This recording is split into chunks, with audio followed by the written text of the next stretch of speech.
So you're at a social gathering and things seem to be going well. You've met some new people, and one person in particular catches your eye. You small talk for a bit and feel good about the conversation. When out of nowhere, your brain seems to just shut down and you have no idea what to say. Things get awkward. What do you do? In this video, I'll be giving you tips on how to navigate conversations like a true champion. My name's Jeff, and my goal is to make psychology make sense. Stick around.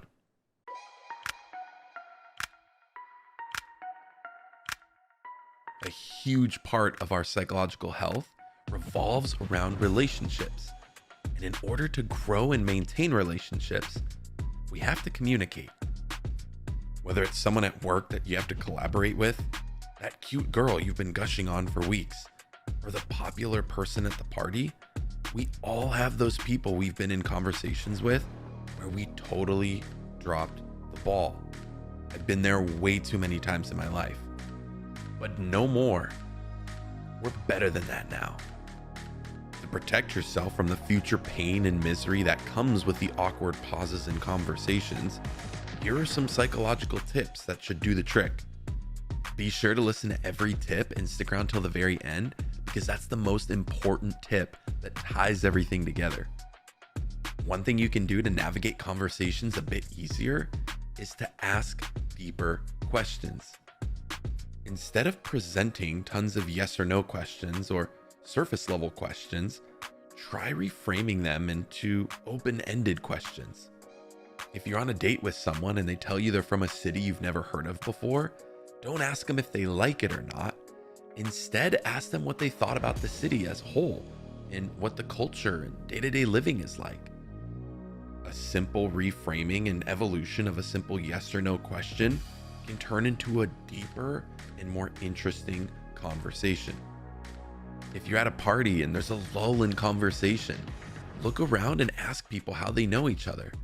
Talk to them about their story and ask them if there's anything exciting happening in their life that's coming up. By being genuinely interested in others in their lives, you can make it much easier for a flowing conversation. Another thing you can do to help move the conversation along smoothly is to compliment someone in a respectful and platonic way. For example, you can compliment them on their positive energy and sense of humor, or their intelligence on a certain topic. After the compliment, it can lead into other conversational threads like, where did you learn that from? Or how does that help you in other aspects of your life? You can continuously build off of that. Complimentary cold assumptions can be super effective here as well. This is where you can say things like, you seem like you'd be really good with kids, or you seem like you really enjoy helping other people. This will invite the other person to either become curious and ask why you think that in the first place, or it will excite them and confirm something about them that you can then discuss. Effective compliments can be a great way to strengthen connections or find common ground with someone. If they aren't giving you anything back, it might be a sign that the person just isn't interested or there isn't a solid connection there yet. And that's completely okay. Keep in mind that you can't say the right thing to the wrong person and that you can't say the wrong thing to the right person. Don't force anything. Let me know in the comments down below if you've had an awkward pause in a conversation before and what that was like for you. Another thing you can do to easily socialize with others is to use your surroundings for references. Maybe there's a band playing in the background and one member looks like your crazy cousin. Bring it up and talk about it. Maybe a statue on the wall reminds you of a funny dog story you had at the park. Reference it and share it. Maybe the food reminds you of a great experience you had when traveling. Bring it up and talk about it. The more you can link things together and bring up funny or interesting stories, the more you have potential to find common ground and interests with the other person. This could get really challenging from time to time and even start to seem like pointless small talk. If you really hate small talk, ask yourself why. Is it because you're not good at it? Or do you feel like it never really gets that deep? Well, the reality is that we all have to have some degree of small talk, but we can very quickly move through that if we're good at leveraging our surroundings and have past experiences to lean on. To help even further with your conversational skills, make sure you're practicing active and intentional listening. If you aren't finding enough to talk about with the other person, maybe you aren't listening hard enough. People may be opening up about their beliefs, their thoughts, preferences, likes, dislikes, all the good stuff, and you could have missed it if you weren't listening. To help with this, every several statements or stories, repeat back the last few words of what someone said in an inquisitive way. If it's a topic you don't know anything about, be genuinely interested in it and ask deeper questions to actually learn about it. This will not only show that you're listening, but it's a chance to reflect your interest, if genuine. React or reflect on what they just said and maybe pose a question. For example, your coworker at a company could have just shared with you that they love a specific show and they've been watching it a ton lately. You could say something like, "Oh, I've been meaning to watch that. It's been on my list for quite a while now. I heard it makes you think about how short life is. What do you think about that?" This then opens more conversational threads and the potential to go so much deeper and even start talking about life, mortality, spirituality, etc. I know it sounds weird, but remember to genuinely smile and laugh where appropriate, and only ask one question for every 2 to 3 reactions or statements. If it helps, watch some videos that genuinely make you laugh before you go out. It could help lower your guard and put you in a happier mood. A super helpful acronym to help you never run out of things to say is called the Ford Method. This stands for family, occupation, recreation, and dreams. Where appropriate, lean on these different categories in your conversations. If you feel like a person isn't ready to share something yet about themselves in one of these, start by sharing your end first. It could actually help them open up more in the long run. Talk about your family, friends, and your stories. Bring them to life in your world and how they've impacted you. Then ask them a light question about theirs.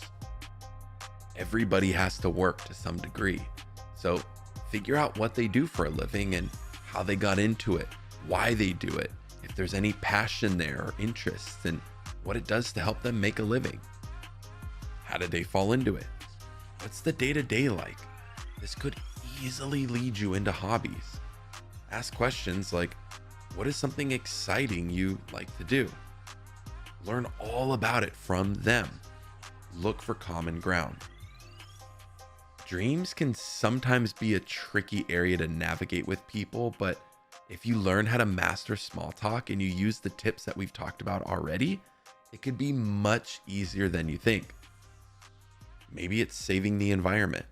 Maybe it's starting a business out of their hobby. You'll never know until you ask about it.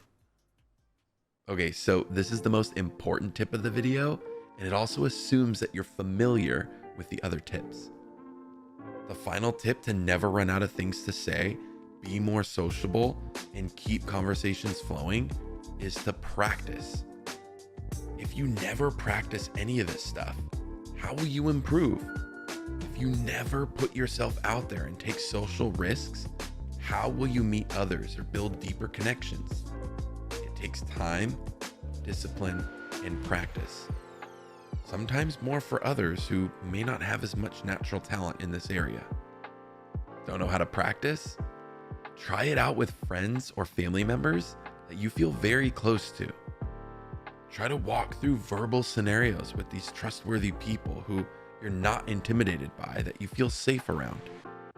Just like we need to practice a hobby, a new work skill, or consistently go to the gym to see results, we have to regularly practice and flex our social muscles to grow. By starting with people you know, you can get through the funny, awkward stuff in a safer environment. Then move to people you feel a little less safe around. Eventually, you can take this to strangers that you don't find particularly intimidating, but you also don't know them as well. You can go to the grocery store or shopping mall and find the nice old man behind the counter and talk to him. can walk outside and spark a conversation with the old lady selling flowers. Whoever, wherever, it doesn't matter. Just find people that you're not super intimidated by, that you can comfortably mess up with. Practice a ton with strangers you wouldn't mind messing up with and work your way up. Start with your close loved ones, move to acquaintances, move to less intimidating strangers, and then take it to the world. It's way better to have a bunch of awkward moments with the people I mentioned before, but have way more practice, than to go in completely cold and mess up on an amazing first date. Look, I know it's weird sometimes. I know it's uncomfortable. I know some people are introverts, but just get out and practice with whoever, wherever. It'll be so beneficial for you. Communication skills are one of the most universally valuable skills in the world. It will help you improve your financial health, your mental health, relationships and psychological health, and so much more. So some of you might be thinking that a lot of these tips are only good for someone you don't know at all. But what about the people that you've known for a super long time? What if you still have awkward moments with them? Or what if you can't find anything to say because you already know everything about each other?